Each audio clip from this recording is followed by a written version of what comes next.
It's time for Washington Shellfish Quest. This episode, the definitive razor clamming in Washington 101. Hey Washington Shellfish Questers, Blake here. I'm down at Grayland, and this is the definitive razor clamming in Washington 101. Ah! I just freaked out a bunch of kids. So yeah, this is going to be my razor clam 101 style video. I'm going to go ahead and cover all these sections over here. Oof, that's a lot of sections. Well, luckily a lot of those sections took place even before I hit the beach. So I'm going to turn it back to you, Blake of Night Before. Thank you, Blake of the Future. Well, let's talk about razor clam seasons here in Washington State. So it usually runs about October through April. I've seen it open a little earlier. I've seen some September digs, and I've seen some May digs, so I've seen it close a little later as well.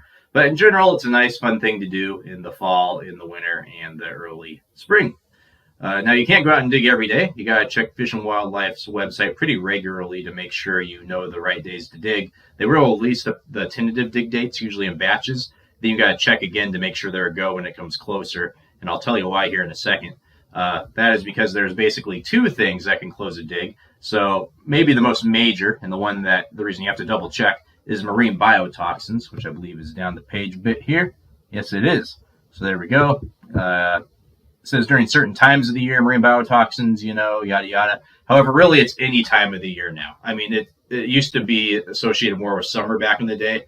That is no longer at all accurate. Some of the worst marine biotoxin blooms we've seen in the state now have, started in December, or went all year. So marine biotoxins can close a beach, it can close beaches, it can close the coast, and that can be for as little as a couple of weeks or for as most as a season. We've lost entire seasons to it. I can think of two in about the last, 20-something years where we've lost either the entire season or dang near close to it.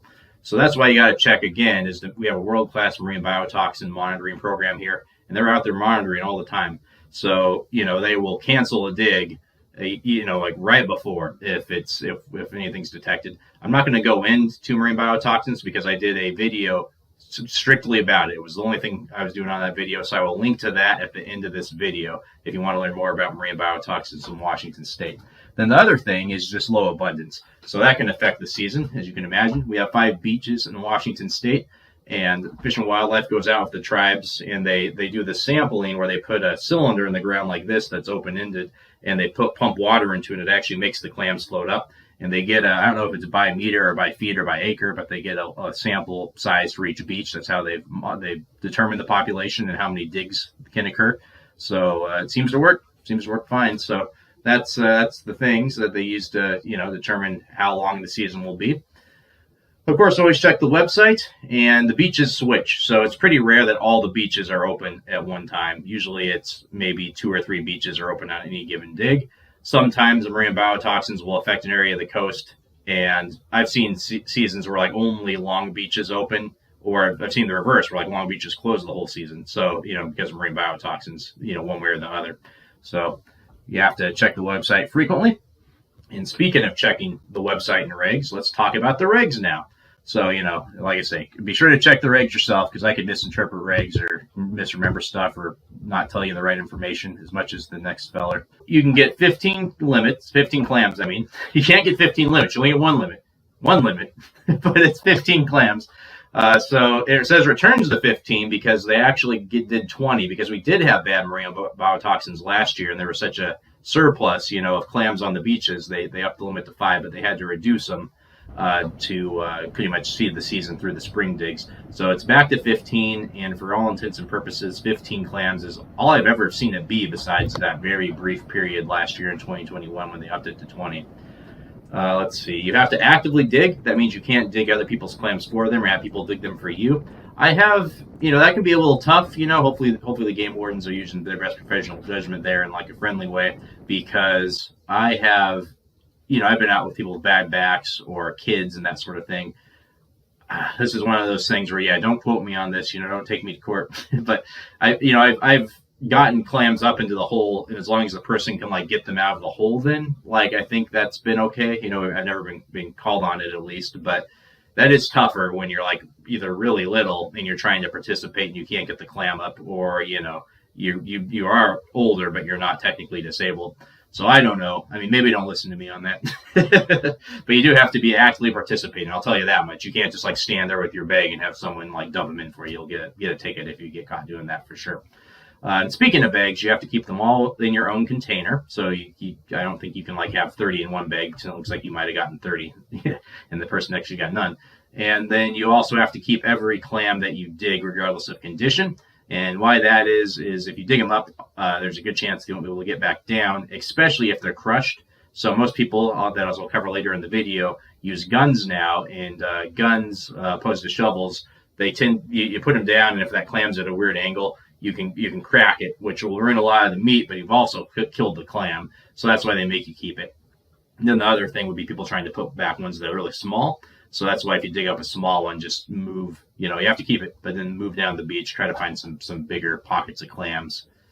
And I think that is about it.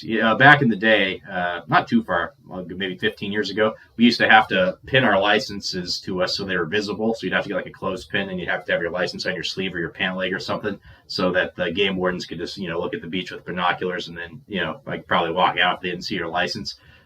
Like I said, about 15 years ago, they did away with that. So that is no longer a thing. Sometimes when I talk to old timers or people who haven't been going for a while, they'll have forgotten that that's no longer a requirement, but it is not any longer. You just have to have your license in your pocket, somewhere on your body. And then the last thing I'll cover here in computer land is where and when to dig. So I believe on this website, I take that back. I'm going to cover one thing after that. But let's see. Razor clam beaches. So where and when. So the where. I'm covering them up. There they are. Oh no, I'm still kind of covering them up. Sorry about that, folks. So Kalaloch up there to the far north, that one tends to be open the very, very least. It'll go a long time without being open sometimes. And then Mock Rocks, Capalis, Twin Harbors, and Long Beach. I feel like Twin Harbors has become the most hit because if you're coming from Pugetopolis or whatever it's called, greater Seattle area, Twin Harbors is technically the closest, although you can go a little further north to the Capalis and Mock Rocks, which are generally considered to have a little better digging as far as the size of the clams goes. That said, I've had plenty of days at Twin Harbors where I just get nothing but mossbacks, which is what I call the real big clams. So, well, maybe not nothing, but a lot of them. So those are the 5 beaches. You can see here. Long Beach is obviously the longest. Let's see, what else about the beaches? Oh, yeah, when. So I would say, you want to get there, I'd say 90 minutes early, no less than an hour early. When I say early, I mean low tide. So between an hour and 2 hours before low tide, I'd say. The least experienced you are, maybe get there, earlier, if possible. As far as the wind goes, most Washington digs are at night. So there's always some in the winter that like the low tide will be at like 5 p.m. So you'll get there at 3:30 and have nothing but light, in December. And same thing in the fall, for those, September digs where you'll get there and it's, kind of in the middle of the day, and that's great. But then, most of them are at night. Vast majority are at night until usually April. Then it flips, and all of a sudden they start being in the morning. And those are the digs people love. And I believe that's why Fish and Wildlife put the limit back down to 15, because those digs get hit hard. You can go out to the coast. You can dig your clams by 7 a.m. and then have like a wonderful day on the coast. Spend all your money on the coast. It's important. Keep all those, local businesses going. Every dollar spent on the coast is a dollar well spent. And it's, those are very popular tides, largely because they are daylight, and people always go out there for the weekend. Yeah, very good. And then, that's the last clams you'll get of the year too, is in April. So that is the win of it. And then let's see here. What was the other thing? I was going to cover best conditions. So this is kind of my secret weapon when it comes to clamming. I really like this website here. It is called Magic Seaweed. So you can use the NOAA surf forecast, but clams will be further down in the sand if it's just been pounding surf or howling winds. I mean, they kind of go, hand in hand. You can go to the NOAA marine forecast. That'll give you more information specific. So this is just kind of information specific, location specific information I meant. So this is kind of just a general, what's the word I'm looking for? Indicator. Indicator, that's the word. Sorry about that. So this is an indicator, of what the coast is like, although it's only at Westport, so kind of middle of the coast. So this is for surfers. you know, so basically probably good high surf is, which might be good for surfers, is bad for clams. So if I was looking at this, and let's pretend all of these are, you know, clam dig days, which they're not, but let's say that they are. And this is going backwards, so this is actually January 2nd, 3rd, 4th, 5th. I think this might have started out in England or something. That's why it's reversed to how, you know, the American way, you know, of putting the month first, then the date. So this is the date first. So, you know. So at any rate, today, the surf looks great. You know, that's really low surf. However, look at the wind. Oof, it's up to 40 miles an hour. You know, that is gale winds out there. You don't want to, you know, go against those. Then the next day, the ocean is, you know, cranky, you know, probably largely from the winds, and also 30 miles an hour. Then it starts to calm down. This Tuesday, I think I would probably go out there. I'm looking for basically winds maybe in the 15 mile an hour range or lower, you know, and I don't really have a limit for the surf. I'd say under 10 feet I like, you know, but lower the better, you know, because it's just going to pound less that way. You know, also won't come up so far on the beach, if that makes sense, so you'll have more clam area. Then the surf looks really good here on Wednesday. So if there was a dig like mid-Wednesday here, you know, like that'd be great. But then the wind picks up, so forget that. So really looking at this whole area, I'd say Saturday. You know, Saturday, if I had to pick one of these days, and these were all clam days, you got winds not exceeding 15 miles an hour, and you got surf 6 to 10 feet. That seems like kind of a bluebird day. So this is something I really recommend, and I've had a lot of friends, you know, thank me for this recommendation, is magicseaweed.com. And I think it does have a couple different spots in Washington. I think it has 3 different spots. So go ahead and check that out. Well, this has been something of a ramble, so I'm going to turn it back to you, Beach Blake. All right, so here we are. We're at the beach, plan executed. So let's go over our gear. So most people are going to use a clam gun, and I'm going to show you 3 different varieties. So this is a pretty common one. This is metal, and it's got the air hole right here. So the way this works is you put it down in a swiveling motion without your finger on the air hole, so that you can, you know, push it down against the sand, and then you know, pump it up in kind of a not jarring to your back, but kind of jarring to the clam gun motion to get it up. And a lot of people like these. You know, it's got this longer neck, so it's kind of good for the back. The cheapo version, the version I usually use, is this PVC version. So this one, the air hole's right on top. It's the cheapest of the clam guns. Same thing, just you put your thumb up here, you know, when you get to make the suction go up. This is the one I'll use today. Now these will break, but you just go ahead and saw off the edges as they get a little rough. And the third and final one is a clam gun that has this little extra kind of air vent on the side.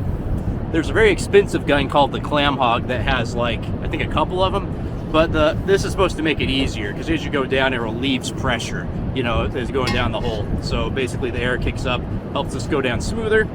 And the hole on this one is right under here. So that's a third type of clam gun for you. Now, 90% of diggers, heck, I'm going to say 95, 98, 99% of diggers these days use a clam gun. However, the traditional method is a clam shovel. Growing up in Lewis County, you were basically poked fun at. Your manlyhood was brought into question if you did not use a clam shovel. It was basically like not knowing how to drive a manual, you know, if you only drove automatic transmissions. But I will say, there is an art to the clam shovel that there's not to the clam gun. It's kind of the artesian way to do it. It's kind of like the fly fishing experience versus the terminal gear experience. So, I mean, you're really like hunting the clam at that point, and they're trying to get away from you. Oh, hey, before I go down, let me go ahead and talk about lights really quick. Because most razor clam digs in Washington State are usually after dark. You know, in the fall and the winter, they're usually in the dark. Not always, like today, you know, beautiful evening. It's not going to be dark for about another 45 minutes. And then in the spring, they usually flip to morning low tide. So like in April, it's great. And in May, you know, if they have the digs then, they're nice and early and bright. It's wonderful. You can get up and razor clams and have the rest of your day. But, you know, for most of the year, that's not the case. It's usually in the dark. But, yeah, here I am because I wanted to film this video. So at any rate, a lot of people use a little headlamp like this, so that's fine. You can put a headlamp on, maybe put an emphasis on what you're looking at. However, do not let that be your only light source. That will be a frustrating night for you. It could even impact whether you limit out or not. So, you know, I think the best thing's probably honestly like a good old-fashioned lantern, but I'd say second best is something like this, something with a lot of lumens. As you can see, I got a strap on this It's not strapping so well right now, but usually I go around my neck and it sits on my chest. I kind of face it downward, so wherever my body's looking, the entire ground is just illuminated, and that just opens up my range of vision like it was daytime. So I'm not going to shine this right into the camera, but I mean, this is, a squid quality light, so if you have like a squidding light that's not running off a giant battery, that's a great way to go about it.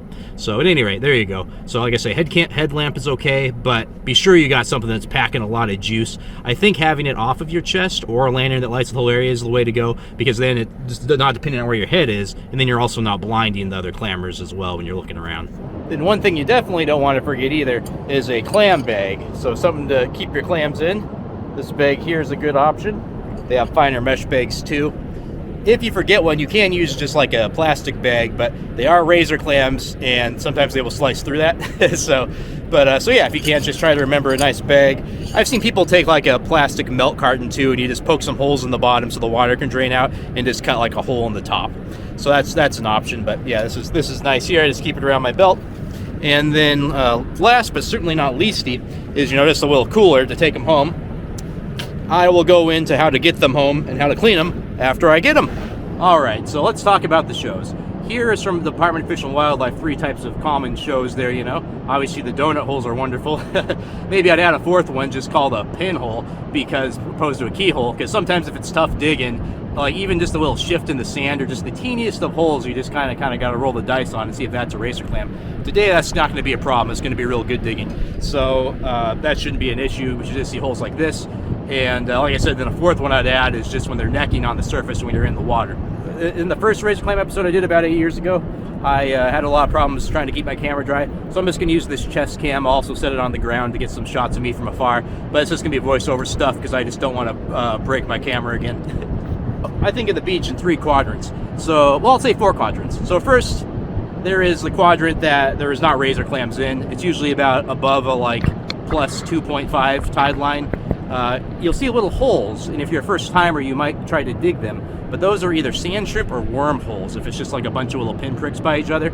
You go down a little deeper, like plus 2 and lower, and then you're getting to where some clams might be, and let's say as the ocean's receded, a few hundred feet. So that's where you're probably, if you're not seeing shows, you can bang around and get them to what's called show pop. And that's when the show kind of pops. They say the clam pops because you kind of alert it, and then it tries to dig down away from you. Then I'd say the next part of the beach is where the waves are just kind of leaving. It's just stage 3. It's kind of, the waves are maybe still touching it, but that's a nice fresh area. A lot of people haven't trampled it yet. That's a great place just to look for shows visually. Maybe have someone go stomping around on it in front of you to find the shows. Or again, take your shovel or your gun, put your finger over the air socket and just go boom, boom, boom. And that can make some show pops too, but you're going to see a lot more just shows on the surface there if the weather was nice the day before, as we discussed. Then the last stage, and my favorite to be in, is the water itself. You're actually in the surf, you're wearing your waders instead of just a pair of boots, and you'll see them necking, and you'll see little V's form around the necks. So it takes a little experience to tell that away from a pebble, and it usually does need to be nice conditions like this. So there's where you'll see most shovel diggers. You just do 1 scoop, go to a knee in 1 fluid method, and the clams should be there.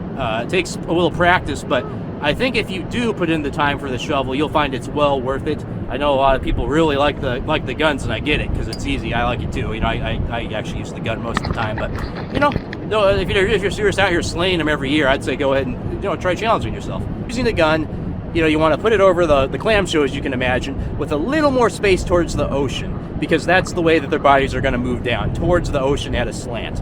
And the same thing with the shovel. You're going to want to dig on the ocean side by 3 to 6 inches, depending how high that show is. If it's V-necking, you can be just like right behind it.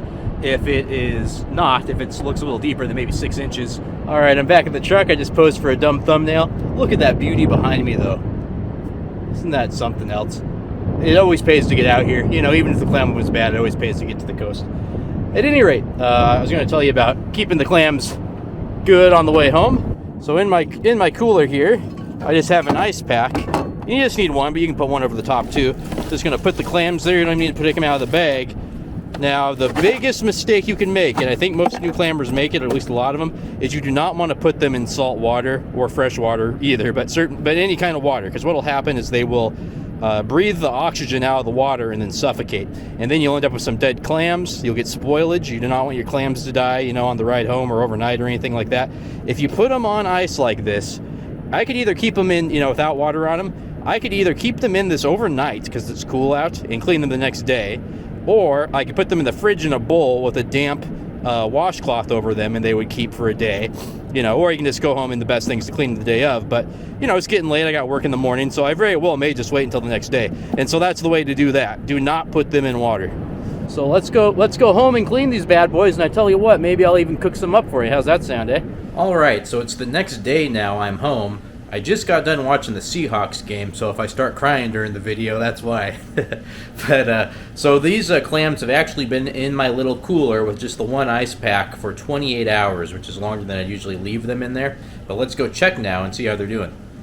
All right, let's open these guys up. I don't recommend keeping them, you know, more than 24 hours, so I let them stay a little longer than I should have. So, all right, on first glance, they look pretty good. So what you wouldn't want to see is the shells wide open and the necks completely stretched out. So you can see the necks are hanging out a bit, but let's see if I pinch it a bit, if it kind of retracts. Yep, there it goes.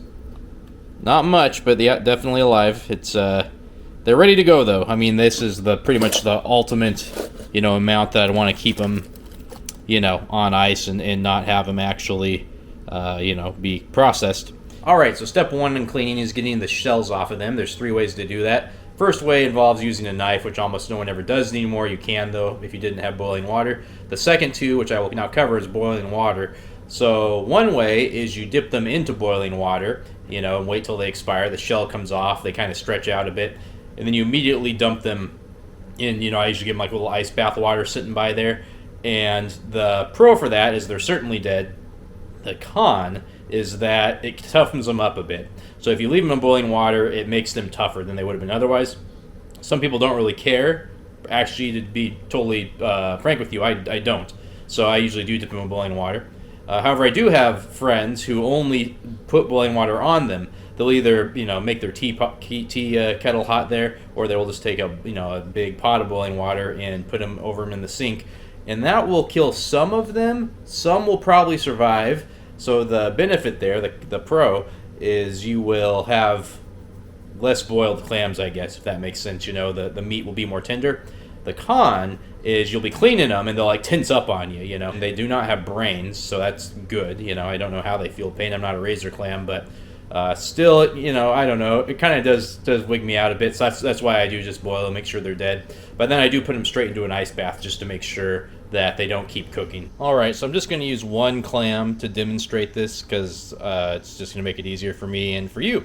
So, but usually I'd put in maybe 4 or 5 clams at one time into the boil. I wouldn't put them all in because that's going to make the water cool down and make the clams suffer however they do for a longer period of time. So, you know, I'd only put 3, 4, 5 in at a time, but just for the demonstration purpose of this video, I'm just going to put this one in here.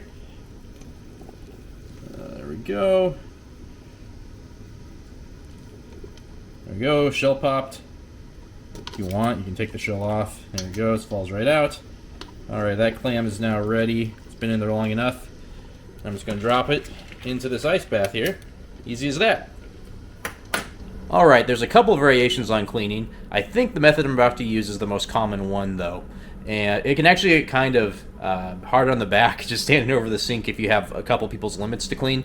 I highly recommend setting up an assembly line where, you know, you basically split the work in half. It goes way faster, and you can switch every 15 or 30 minutes if it gets, you know, kind of too boring, you know, or it's too monotonous. I do save every piece of the clam besides the shell, and I'll go over that here as I clean it. So the only real tool you need to clean is a nice pair of scissors, nice pair of kitchen shears here.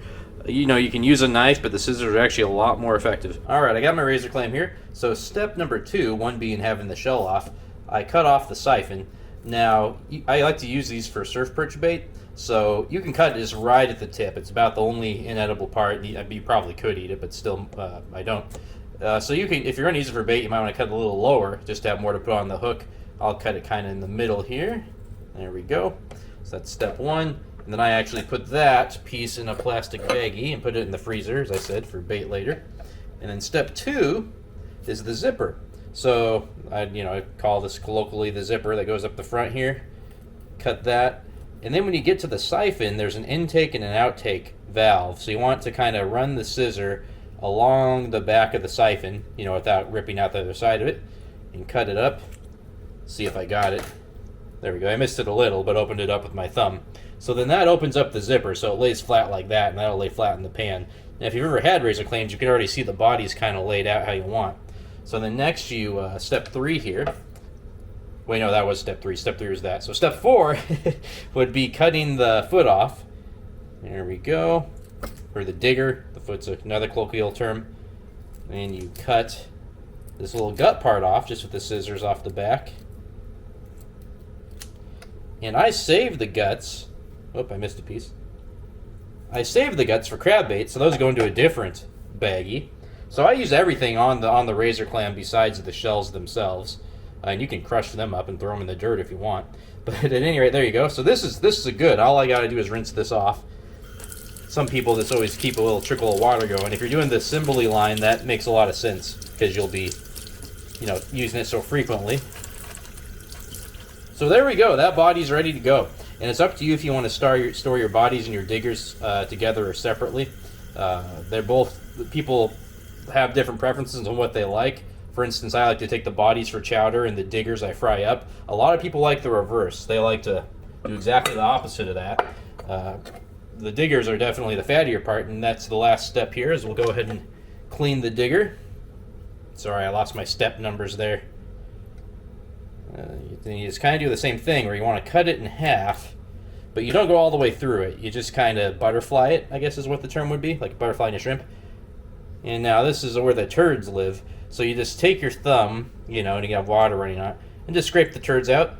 Some people are really delicate with scraping the turds out because they like the fat in the digger so much. I love the fat myself, but I don't like eating turds. So I make sure to get it all and give it a good rinse.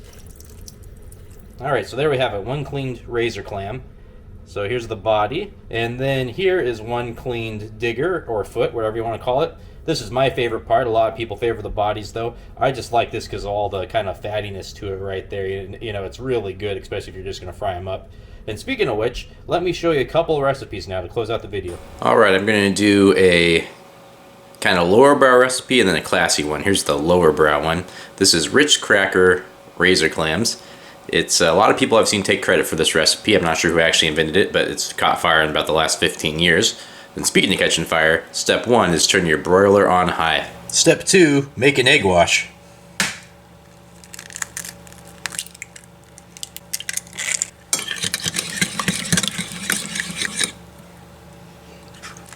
Step 3, put a bunch of Ritz crackers into a bag, then smash them up. Make sure they're smashed good and fine. And dump them out on the plate. Or a bowl. Step 4. Go ahead and take your clammy there. Nice big one I got here. Dredge it in the eggy. There we go. Don't want too much extra. And then put it over here in the Ritz crackers. That's your breading. Then continuation of step 4. Whoop. Put it on a cookie sheet. Alright, I got some butter melting in there because step number 5 is giving these clammies a drizzle. Alright, then you just want to drizzle on the butter very lightly here. You don't want to just like smear the clams in it, you just give it kind of like a drizzle like this, just sort of, not quite randomly. You want each clam to get some. Oops, some there. Pretty close. So that's good. So as you can see, just kind of a random sprinkling there. They're not all drenched. Now all we got to do left is I'm going to put it in the oven 3 minutes on one side in the broiler, you know, a top rack. You want it to be as hot as you can. Then take them out 3 minutes, flip them for a total of 6. So 3 minutes one side, 3 minutes the other, and they're done. You don't want to overcook them either. Yeah. Alright, so here I'm taking them out to flip over. I might have left them in a little long even, but I left them in for more like 3.5 minutes. But you can see they're starting to burn. So you absolutely gotta flip them, otherwise one side would be totally destroyed. Alright, if you can hear from my dishwasher, there they are. Boy, they sure look good. I'm gonna go ahead and let's take a bite of the body here.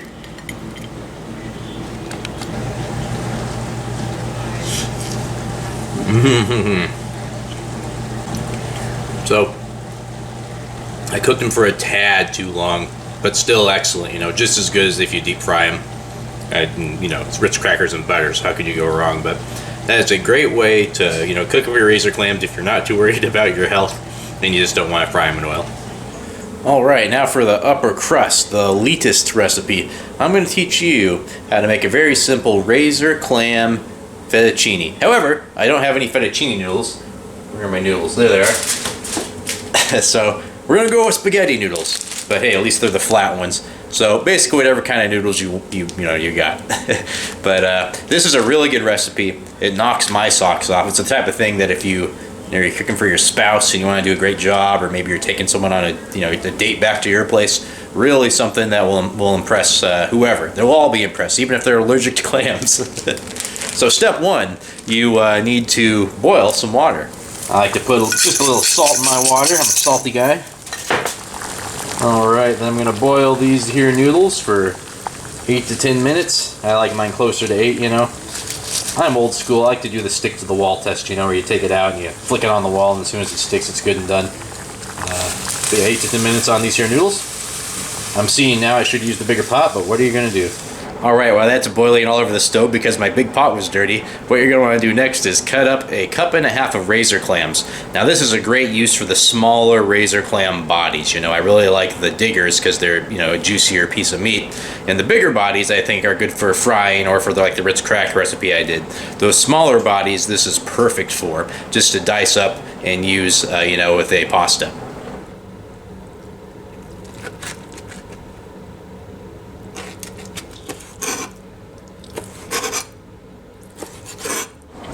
Hey! Next I'm going to chop up 4 of these bad boys here. This is 4 cloves of garlic. Alright, let's see. Oh, it's done. Alright, up next you're going to take about, I don't know, let's say 2 tablespoons of butter and put it in the skillet here. This is simply to cook the garlic, really. So I'm going to put that in there and cook the garlic for, I don't know, up to 2 minutes. And you know, I got a couple looking sad onions left over from my garden. These were, you know, I was out there kind of covering up the garden. These guys were out there that I didn't notice when I harvested the onions before. So I'm going to throw them in too, but that's completely optional. I'm just kind of doing it because I got them. I said a couple minutes for the garlic. Really, you just don't want to burn it, so maybe only a minute. It just depends how hot you're cooking it. I got it on medium right now. As you can see, the butter's a little brown, but not too bad. All right. Here's the optional onions. You could add green onions if you want, but the only thing you really need is garlic. Oh yeah, it's browning up nice, just like my old Aunt Fanny used to make. Alright, now that the garlic and the optional onions and the butter's harmonized, in come the clams! Clam incoming! Oh, it smells so good. It smells so good. Alright, I'm going to cook these clams for 3 or 4 minutes like this until they kind of start to, you know, curl up around the edges and start to look a little less opaque. Oh, sorry, you can't see anything, can you? Alright, the next step, because we have no regard for human decency, we're going to add 2 cups of half and half. Oh yeah, there we go. Alright, and this is another optional step, but you know, I kept my clams in this this bowl in the fridge, you know, for both recipes, and the nectar settles, you know, out of the clams to the bottom. You know, I always save that nectar. It's always good for something, you know. I'll freeze it if I got to, because I'm not going to let that nectar go, you know, if I'm using it for a chowder later. But all I'm going to do is just add the remaining nectar to that cream. Again, this is an optional step, but it's going to really, you know, make everything taste very razor clammy, if that's what you like, which I do. All right, cheeseheads, for our next step, we're going to pre-shred 1/2 cup to 3/4 cup Parmesan, depending how cheesy you like it. I like it a little cheesy, you know.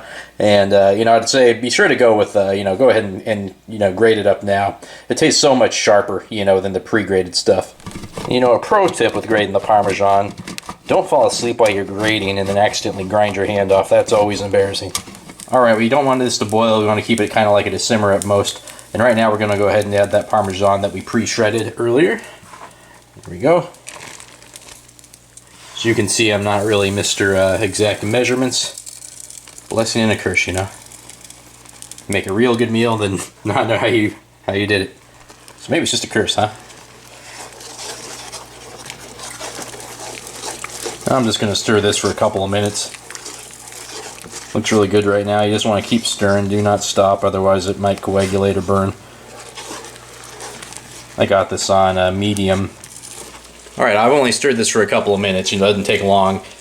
If you don't use the nectar, then you really can only, you only have to stir for maybe 2 minutes. If you do, maybe more like 4, just because it's going to be so much more liquidy. If you want to thicken it up, you can add a little cornstarch or maybe a little flour if you sift it in there, but I don't really care if it's thick or not, so I don't. But that's another optional step for you there. And then you're going to want to pepper it to taste. And this is one of those dishes where pepper actually plays like a really big role. It's not just, I don't know, just like kind of like doing it for the fun of it. If you don't go without pepper, it's going to not kind of have a kick to it, if that makes sense. So, I don't know. I put a decent amount of pepper in there.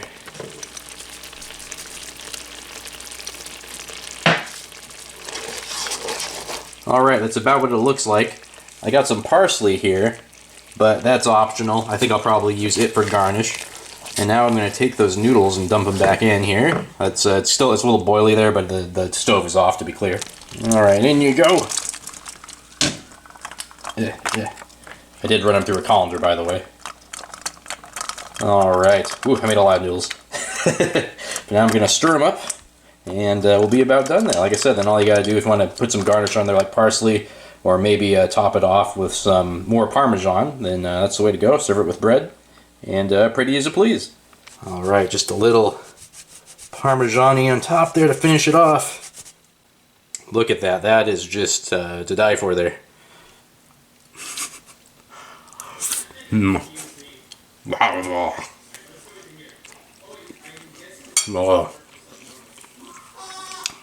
Oh. That's so good. You can add white wine too if you want. There's a lot of optional things you can do there. That's just like a very simple baseline recipe to make a razor clam. I mean, in this case, spaghetti, but it's supposed to be fettuccine. These noodles are perfect. Whoa! Thank you, bud. You see that? He said they're perfect. He said they're perfect. Alright, as a note on that last recipe, I definitely would have used about half as many noodles. That was like a Costco size thing of noodles, so like just like a regular size, however much that is. Alright, hope you learned something or at least enjoyed the show. That's going to do it for the definitive Razor Clamming in Washington 101. See you next time on Washington Shellfish Quest.